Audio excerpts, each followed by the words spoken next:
कोई अनरीजनेबल नहीं है।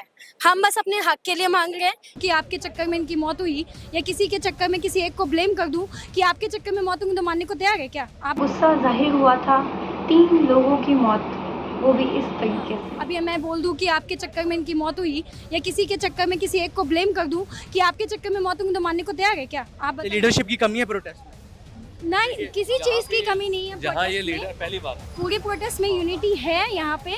बस सवाल ये है कि कुछ लोगों ने हाईजैक किया था प्रोटेस्ट को, क्योंकि ये मुद्दा एस्पिरेंट्स का था। एस्पिरेंट्स की मौत हुई थी यहाँ पे, जेएनयू या डीयू वाले की रोटी सेकने का कोई लॉजिक नहीं था। अभी भी आप उधर देखेंगे तो वो लोग आए हैं 10-15 मिनट में वापस ये इसी के चैम्बर में होंगे। और अवध ओझा सर, विकास देवी किसी के मन में किसी के लिए नहीं है, टीचर है, वी रिस्पेक्ट देम, बट आपको खड़ा होना चाहिए। हम भी तो पसीने बहा रहे हैं, हम भी तो अपने हमारे एग्जाम्स हैं। 30 सितंबर को मेरा बीपीएससी का एग्जामिनेशंस है। हम लोग एग्जाम्स छोड़ के, पढ़ाई छोड़ के यहाँ पे अगर प्रोटेस्ट कर रहे हैं, मुझे खुद कल 101 डिग्री फीवर था, स्टिल आई वाज हियर। तो अगर हम इतनी सारी सुविधाओं को छोड़ के, अपने कमरों, अपनी पढ़ाई को छोड़ के, अपनी ज़िंदगी को छोड़ के यहाँ पे प्रोटेस्ट कर सकते हैं, तो आप जो हमारी ज़िंदगी के बारे में, ज़िंदगी बनाने की बात कर रहे हैं, आप क्यों नहीं खड़े हो? एक बात ये भी कहा गया कि जो आपने कहा भी कि आप यहाँ पर आके प्रोटेस्ट कर रहे हैं, आप कई लोग यहाँ से अपने दूसरे शहरों से आए हैं, दिल्ली यहाँ पर आते हैं। उनका ये कहना है कि जब हमने ऑनलाइन क्लासेस की सुविधा दी है तो क्योंकि यहाँ पे मुखर्जी नगर और इनको यहाँ पे इन एरियाज को क्राउड नहीं करना चाहिए, आप ऑनलाइन क्लासेस का फ़ायदा उठाएं। कोटा फैक्ट्री अभी मूवी आई थी 12th फेल में, वो बच्चा इतना गरीब था, वो ओआरएन में क्या कर रहा था? सवाल, बड़ा सवाल, वो ओआरएन की ही लाइफ क्यों दिखाया? आप लाइमलाइट में लाते हो इन सारे जगहों को। दृष्टि आईएएस का मैं सवाल पूछता हूँ। दृष्टि आईएएस के बेसमेंट सील किए गए हैं, यहाँ का भी बेसमेंट 13 इंस्टीट्यूट है जिनके बेसमेंट सील किए गए हैं, यहाँ पे क्लासेस चलती थी, लाइब्रेरीज वहाँ पे बनाई गई थी। अब एक सवाल ये भी उन्होंने जो इंटरव्यू में कहा कि बेसमेंट में जिनको एनओसी मिल गई है उसमें दिल्ली का पालिका बाजार भी है, दिल्ली मेट्रो भी बेसमेंट में अंडरग्राउंड में चलती है, तो एजुकेशन इंस्टीट्यूशंस के लिए भी कुछ ऐसी प्रावधान मिलना चाहिए। क्या ये सच है? अब इस सवाल का देखो, एनओसी एमसीडी, अब इस बात को तो अभी आपने नारे भी सुना होगा, ये अब तो ये स्पष्ट है एमसीडी भ्रष्ट है, क्योंकि आप जवाब नहीं दे रहे हो तभी हम ऐसे नारे लगा रहे हैं। तो एनओसी देने का काम आपका है, तो या डेफिनेटली अगर इनको लगता है कि ऐसा, उन्होंने एमसीडी का शुक्रिया अदा किया कि उन्होंने मेरा इंस्टीट्यूट सील किया, बाकी इंस्टीट्यूट भी सील होने चाहिए जो बेसमेंट में। अगर पालिका बाजार भी एनओसी के अगेंस्ट में है तो उसको भी सील करना चाहिए। ऑब्वियस सी बात है, जो भी इंफ्रास्ट्रक्चर के अगेंस्ट में काम कर रहा है, जो भी as per the norms and regulation काम नहीं कर रहा है, उसको सील करना चाहिए। लेकिन साथ में आपको ये भी रेगुलेशन देना चाहिए। आपने देखा होगा अभी सारे बेसमेंट की लाइब्रेरीज बंद है, लेकिन जितने भी ग्राउंड फ्लोर वाले बेसमेंट है उन्होंने अपनी फीस 6,000-7,000 कर दी। तो ये जो प्राइस हाइक है, इसके लिए कोई नॉर्म्स आप नहीं बनाएंगे, तो शुक्रिया अदा आपने किया, अच्छी बात है। We respect you for what. 1-2 दिन में शांत हो जाए, उसके बाद ये फिर 1 महीने बाद दोबारा से ये लोग लाइब्रेरी चलाएंगे, दोबारा हम स्टूडेंट की हालत जो है त्रस्त होगी, हमारे लिए कोई फैसिलिटीज़ नहीं होगी। इन्हें लगता है कि हम बेवकूफ़ हैं जो अपनी पढ़ाई लिखाई छोड़ के यहाँ रोड पे खड़े हैं। तो दिस इज़ देयर पॉइंट, और यही पॉइंट ऑफ व्यू बदलने के लिए हम सारे एस्पिरेंट स्ट्रगल लग रहे हैं। हमें कोई शौक नहीं है प्रोटेस्ट करने का। हमारे भी एग्जामिनेशन अभी यूपीएससी खत्म हुआ, स्टेट पीसीएस सामने है, 30 सितंबर को हमारा बीपीएससी का एग्जामिनेशन है। सिलेबस खत्म होने का नाम नहीं लेता, और स्ट्रगल हमारी तो दिन भर की 24 घंटे हम स्ट्रगल ही करते हैं बस। तो पढ़ाई पर भी पूरा असर पड़ रहा है? पूरा असर पड़ रहा है मैम, बिल्कुल पड़ रहा है। अभी हमारे ओनर हम लोग को कॉल करके सीधा बोल देते कि रेंट इंक्रीज कर रहे हैं। वो ये नहीं समझ रहे कि हम किस वजह से रोड पे उतरे हुए हैं। रेंट क्यों इंक्रीज करने की बात हुई? क्योंकि मैम डिमांड ज़्यादा है अभी, क्योंकि अब एज यू नो की लाइब्रेरीज बेसमेंट की बंद हुई है, तो बच्चे सिंगल रूम ढूंढते हैं कि सिंगल रूम में आराम से पढ़े, क्योंकि शेयरिंग में तो माइंडसेट डिफरेंस होती है, 2 स्टूडेंट कभी साथ में पढ़ भी नहीं पाते, ठीक है। तो पॉइंट इज दैट कि अब सिंगल रूम चाहिए, तो पहले हम लोग 10,000 रेंट देते थे, 11 देते थे, अब हम सेम जोन का 16-17 दे रहे थे। पहले शादीपुर लोग जो है ओआरएन करोलबाग छोड़ के पटेल नगर शादीपुर लेते थे कि एटलीस्ट यहाँ से थोड़ा कम मिलेगा, बट वहाँ पे भी अभी नेक्स्ट आईएस वगैरह सब खुल चुका है। सेम थिंग पे रेंट जो है पहले 11 देते थे, अभी 17, 18, 19 बिना किसी एमिनिटीज के। ये इस हादसे के बाद ही आप कह रही हैं कि बढ़ा है? बिल्कुल, इस हादसे के बाद फीस बढ़ गया है। फिर मेस में जो है फूड, मतलब हमें तो लगा था कि अच्छा होगा, बट नहीं, फूड की क्वालिटीज और डिटोरिएट हो गई, क्योंकि उनको भी पता है कि बच्चे जाएंगे कहाँ, आएंगे तो यहीं पे, मरना तो यहीं है। इस हादसे के बाद 7 लोग गिरफ्तार किए गए, कुछ लोग सस्पेंड कर दिए गए, समिति बनाई गई, 10 लाख मुआवजा देने की बात हो रही है, मामला दिल्ली हाई कोर्ट तक भी पहुंच गया। मतलब दिल्ली सरकार और दिल्ली पुलिस काम कर रही है, कार्यवाही हो रही है, इसके बाद भी स्टूडेंट्स क्यों नाराज हैं? क्या उनको भरोसा नहीं है? मैम बात भरोसे की नहीं है, हम सबको पता है कि अभी माहौल गर्म है, तो ये लोग जो है आएंगे। अभी तो सारे बहुत बड़े बड़े फैकल्टीज भी यहाँ पे आएंगे, लेकिन 2-4 दिन के बाद इनमें से कोई नहीं दिखेगा। आज ये लोग बोलेंगे कि डेलीगेशन जा रही है, एमसीडी ऑफिस में बात कर रही है, हम आपकी बात को सामने रखेंगे, आपको न्याय मिलेगा। परसों ये प्रोटेस्ट खत्म हो जाए ना, ये लोग भूल जाएंगे कौन हो आप, हम नहीं जानते। फिर हमें उगा तो रहना पड़ेगा। तो हमें तो एक यही काम तो नहीं बच गया ना मैडम कि हम हर हफ्ते बैठे यहाँ पे स्ट्रगल करें, पढ़ाई लिखाई छोड़ के प्रोटेस्ट करें। तो ये कॉन्टिन्यूस प्रोटेस्ट बस ये है कि हाँ, as an law fast track court नाम की भी चीज होती है। जब ये घटना इतनी दिल दहलाने वाली है तो आपको फास्ट ट्रैक कोर्ट में ही चीजें डालनी चाहिए, आपको हमारे बारे में सोचना चाहिए। आप बेसमेंट की लाइब्रेरीज बंद कर गए, आपने एनओसी दिया क्यों?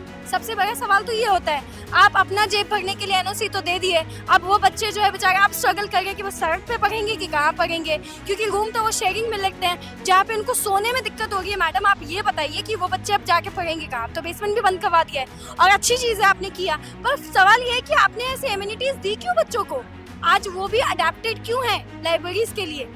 अभी मैंने देखा कोई आप ही के जैसे मीडिया वाले पूछ रहे थे कि आप ये बताइए कि ऑनलाइन क्यों नहीं पढ़ते हैं। तो आपने ये माहौल क्रिएट किया है कि ओआरएन और करोल बाग में ही बच्चे आईएएस बनते हैं। आप गांव और कस्बों में जाके ये नहीं समझा सकते बच्चों को कि नहीं आप घर में भी पढ़ सकते हैं। वो तो कोविड के बाद आपने ऑनलाइन सिस्टम एनवायरनमेंट बनाया गया, इसलिए दूर दराज से बच्चे आते हैं। आपने ये चीज एनवायरनमेंट क्रिएट किया है, बच्चों के माइंडसेट में डाला है, तो बच्चों को लगता है कि हाँ यहाँ जाएंगे तो बनेंगे। आप इस दौरान विकास दिव्यकीर्ति पर बच्चों का गुस्सा क्यों फूट रहा है? विकास दिव्यकीर्ति सर एक रोल आइडल थे, अभी भी हैं। अभी उनका रिसेंटली ललन टॉप पे स्टेटमेंट भी रिलीज हुआ था। ओवध ओझा सर की भी बहुत अच्छी बातें होती है, मैं उनके अगेंस्ट कुछ नहीं बोलूंगी, ना उनके फेवर में कुछ बोलूंगी। I am not a biased person, but what I exactly wanted to say right now कि गुस्सा इसलिए है कि जब उनको खड़ा होना चाहिए था, क्योंकि आप वायरल क्यों है यूट्यूब पे? स्टूडेंट के लिए है ना, आप स्टूडेंट के लिए वायरल हो रखे हैं। तो जब वो स्टूडेंट दर्द में करा रहे हैं, चिल्ला रहे हैं, तो आप कहाँ हैं? आपका स्टेटमेंट 2 दिन के बाद आता है, 2 दिन के बाद भी आपके स्टेटमेंट में आप हमसे ही सवाल पूछ रहे हो। हम आपसे अपोलॉजी भी नहीं मांगते, पर कम से कम समर्थन के लिए आप खड़े तो होते, एक बार बच्चों का मनोबल तो बढ़ाते। वो तो है ही नहीं इन लोगों में, तो इसी वजह से हमारा गुस्सा फूट गया। हमें कोई शौक नहीं है, हम बस यहाँ पे धरने पे इसलिए है कि आप हमारी बात को सुनिए, हमारी तकलीफों को समझिए, क्योंकि हम लोग बहुत झेलते हैं। बस ये है कि आज जब ये प्रोटेस्ट हो गया है तो लोगों को समझ में आ गया है कि हाँ हमारा दर्द है। अगर ये प्रोटेस्ट नहीं होता तो किसी को समझ में नहीं आता कि हमारा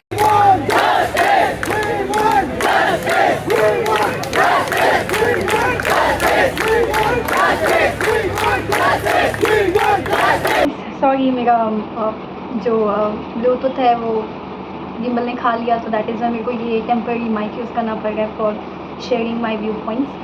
सो आज का वीडियो बहुत इम्पोर्टेंट है बिकॉज काफ़ी चीज़ें हैं जो मुझे शेयर करनी है with respect to what I think, what are my viewpoint regarding the going on protest. तो एज यू नो कि I was a part of the protest, I am still a part of the protest. मुझे जब भी time मिलता है I am going to the protest, क्योंकि protest अभी हमारे लिए बहुत नेसेसरी है, जैसे खाना पीना होता है। क्योंकि यार प्रॉब्लम इज़ दिस कि एक एस्पिरेंट को मुझे लगता है कि प्रोटेस्ट एक बहुत इंपॉर्टेंट पार्ट होता है किसी भी एस्पिरेंट की लाइफ में। सो मेरे लिए भी ये प्रोटेस्ट काफ़ी इम्पॉर्टेंट इसलिए है बिकॉज एक तो मेरी लाइफ में पहली बार मैं प्रोटेस्ट का पार्ट बनी, और बनना ज़रूरी भी था बिकॉज जितने भी दूर रहने वाले एस्पिरेंट्स हैं उनको जानना ज़रूरी था, उनके लिए जानना ज़रूरी था कि एग्जैक्टली में क्या होता है। काफ़ी मैंने कमेंट्स पढ़े थे मेरे कुछ पुरानी वीडियोज़ में, वेरी नेवर सिंह आपका कितना खर्चा लगता है in when you are living in the ORN Patel Nagar zone. तो ये सब जानने के लिए या ये सब बताने के लिए ये प्रोटेस्ट ज़रूरी था। ये प्रोटेस्ट इसलिए भी ज़रूरी था क्योंकि लाइफ मैटर करता है। डजंट मैटर आप एक छोटे से गाँव में रहें या एक बड़े शहर में रहें, ये आपकी लाइफ है। और ये एस्पिरेंट जो सफ़र कर रहे हैं उनके लिए प्रोटेस्ट बहुत नीडेड है। तो जैसे कि मैंने मेरे क्लिप्स में जोड़ रखे हैं तो आपने देखे होंगे कि काफ़ी सारे न्यूज़ चैनल्स को भी मैंने इंटरव्यू दिया था, इंटरव्यू नहीं कह सकते आप, मैंने अपना गुस्सा जाहिर किया था with respect to the ongoing protest. एक बहुत ही दर्दनाक दिल दहलाने वाला केस हुआ है यहाँ पे, जहाँ पे 3 मासूम एस्पिरेंट और एक तो ऑलरेडी नीलेश वो पटेल नगर में ही died, I also live in Patel Nagar. जब ये खबर फैली थी सर किसी ने व्हाट्सएप शेयर किया था, 2-3 दिन बाद शांत थे। तो ये जो गुस्सा जाहिर हुआ था, 3 लोगों की मौत, वो भी इस तरीके से, आई मीन लाइक सीरियसली आप किसको क्या कहोगे कि बच्चे पढ़ते पढ़ते मर गए। आई मीन लाइक सोच के भी अजीब लगता है कि बच्चे पढ़ते पढ़ते मर गए। हम मैं ये वीडियो इसलिए बना रही हूँ कि मैं बताना चाह रही हूँ कि रिस्पॉन्सिबल लोग जो हैं वो अभी भी हमारी आवाज़ नहीं सुन रहे हैं. They should hear, the MCD should hear, LG should hear, every particular person, Delhi government should hear the voice of the aspirant. It is very much needed. मुझे अपना गुस्सा भी जाहिर करना है किसी लोगों पे. हालांकि काफ़ी एस्पिरेंट और स्टडी ब्लॉगर्स ऐसे हैं जो यहाँ नहीं रहते हैं, तो वो दिल्ली में रहते ही नहीं हैं, तो उनको मैं कुछ कह नहीं सकती because they have tried their level best to protest. उन्होंने अपना किया, लेकिन दिल्ली में रहते हुए कुछ एस्पिरेंट उस प्रोटेस्ट साइट पे नहीं आए हैं. यार तुम एक एस्पिरेंट हो, तुम दिल्ली जैसे शहर में रह के प्रोटेस्ट साइट तक नहीं पहुंच पा रहे हो, तुम सिस्टम के अंदर जाके करप्शन से कैसे लगोगे? तुम सिस्टम के अंदर जाके सिस्टम से लड़ोगे कैसे जब तुम अपने लिए और अपने साथीदारों के लिए आवाज़ नहीं उठा पा रहे हो? तो ये बहुत ही ज़्यादा नेसेसरी है कि आप जाओ. प्रोटेस्ट अभी ख़त्म नहीं हुआ है, कोई भी प्रोटेस्ट ख़त्म नहीं हुआ है. वे still fighting for the same. कुछ लोग आते हैं बस कैमरा लाइमलाइट में आके चले जाते हैं. आप देख रहे होंगे मेरा काफ़ी टाइम से ब्लॉग नहीं आया, और ब्लॉग नहीं आने के पीछे रीज़न यही था कि I was busy. First of all gimbal, आपको पता ही है गिम्बल के कवर फेस में कर रहा है, तो गिम्बल के लिए बहुत इम्पॉर्टेंट था कि मैं उसका साथ दूँ.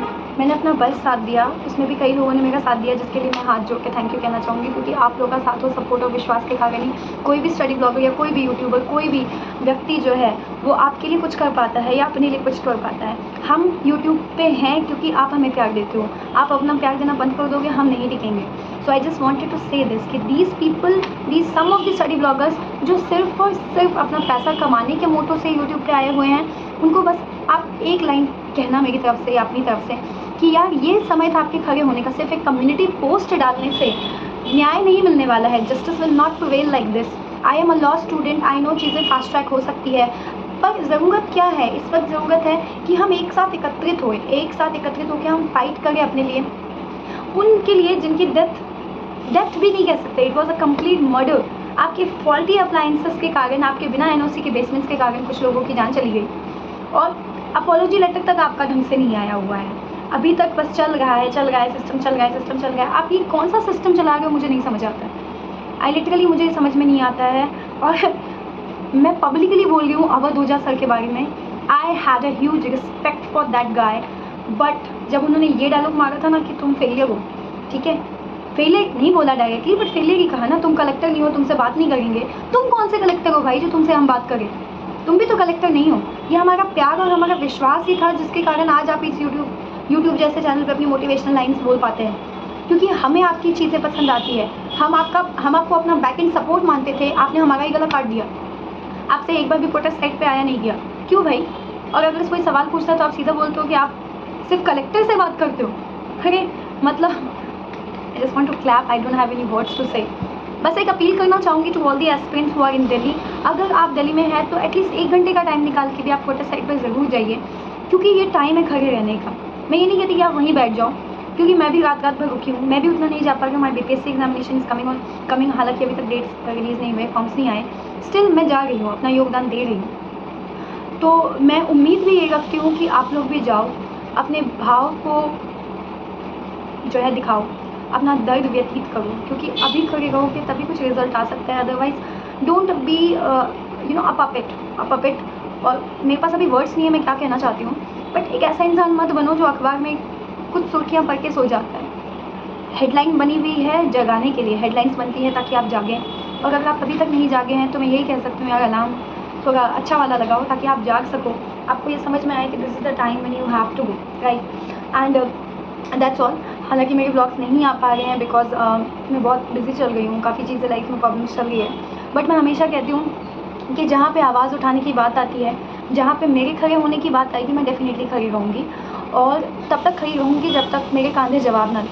मैंने हर परेशानी में अपने आप को इतना खड़ा किया है, और मैं यही उम्मीद करती हूँ कि आप लोग भी इस चीज़ के प्रति अपना योगदान देंगे. और इससे ज़्यादा मैं अभी कुछ कहने के लायक नहीं हूँ, ठीक है. और एक और चीज़ लास्ट में कहना चाहूँगी कि क्या लगता है आपको, क्या था ये अ मेयर ड्रॉनिंग डेथ? मजाक में वो बच्चे मर गए, मजाक में नहीं. It was a fault from each and every one's end, जो कि यहाँ पे सिर्फ और सिर्फ हमें लूटने की कोशिश करते हैं. चाहे वो फॉल्टी बेसमेंट हो, चाहे वो फॉल्टी ड्रेनेज सिस्टम हो. आज आपकी लापरवाही के कारण सपने देख के आए थे वो दिल्ली जैसे शहर में कि वो IAS में एस्पिरेंट बन के अपने घर का, अपने परिवार का, अपने समाज, अपनी सोसाइटी जहाँ पे वो रहते हैं उनका नाम रोशन कर पाएंगे, पर हमने उन्हें क्या दिया? मौत ही दिया। So I don't think this was just a case of accidental death. It was not a case of कि ड्राउनिंग के कारण वो मर गए, सफोकेट होकर मर गए। ये मौत हुई क्योंकि फॉल्ट था। और अभी ये वक्त है कि आप सब जितने भी लोग जिम्मेदार हैं, आप खड़े हो और अपोलॉजी मांगे। हमसे मत मांगे। Aspirant do not want your apology. Apology चाहिए इन बच्चों को जो बेवजह मारे गए। It was not a case of mayor death because of a faulty appliances. It was a case of murder. मुझे मर्डर लगता है, मैं लॉ में ऐसे मर्डर नहीं कह सकती हूँ, बट ये मर्डर ही तो था। हाँ, ये था कि बिना सोचे समझे आपने मर्डर किया। आपके इंटेंशंस मारने के नहीं थे, मैं मान सकती हूँ, क्योंकि आपने चाकू भोंक के नहीं मारा, लेकिन आपने अपनी गलतियों को संज्ञान में नहीं लिया। दिस इज़ द पॉइंट जो मैं कहना चाहूँगी। आपने अपनी गलतियों को संज्ञान में नहीं लिया। आपको लगा जो चल रहा है बस चलने दो। ये जो चल रहा है बस चलने दो के चक्कर में जो कांड हुआ है, इस कांड की जिम्मेदारी और भागीदारी लेने का वक्त अभी आ चुका है। और अगर किसी को भी लगता है, किसी भी गवर्नमेंट ऑफिशियल्स को लगता है, किसी को भी लगता है कि हम एस्पिरेंट ऐसे हैं जो 2 शब्द बोलेंगे चुप हो जाएंगे, मैं आपको बता देना चाहूँगी प्रोटेस्ट जारी है और ये जारी रहेगा तब तक कि जब तक आपको ये समझ में नहीं आ जाएगा कि हम कोई पपेट नहीं है आपके हाथों का, कोई खिलौना नहीं है जिसको जब चाहे तब नचा सके आप। बेहतर है कि आप जो रीज़नेबल डिमांड्स है उसको संज्ञान में लीजिए। आपका भी टाइम बचेगा और हम एस्पिरेंट्स का भी टाइम बचेगा। That's all guys. And last and not the least request है आपसे, कम एट द प्रोटेस्ट साइड। आप यहाँ पे आके देखिए कि कितना हमने सफ़र किया है और हम कितना और सफ़र करने वाले हैं, क्योंकि स्ट्रेंथ और यूनिटी से ही इस जंग को जीता जा सकता है। That's all guys. Thank you so much for watching and आशा है कि आप अपनी पढ़ाई को भी समय देंगे और मैं भी ट्राई करूँगी डेली ब्लॉग अपडेट करने का। Right now I am not getting enough time to edit and upload, and as you know मुझे इतना समय नहीं मिलता है कि मैं हेवी एडिटिंग करके वीडियोस अपलोड करूं, तो मेरी रॉ वीडियोस ही होती हैं। सो अगर आपको अच्छा लगे तो आप लाइक कर सकते हैं, सब्सक्राइब कर सकते हैं, शेयर आप करेंगे नहीं, मैं बोलूँगी भी नहीं, बट हाँ आपने बहुत प्यार दिया है और मैं अपनी ज़िम्मेदारी भली भांति समझती हूँ और उम्मीद करती हूँ कि आप भी अपनी ज़िम्मेदारी को अच्छे से समझेंगे। That's all guys. Thank you so much. Take care.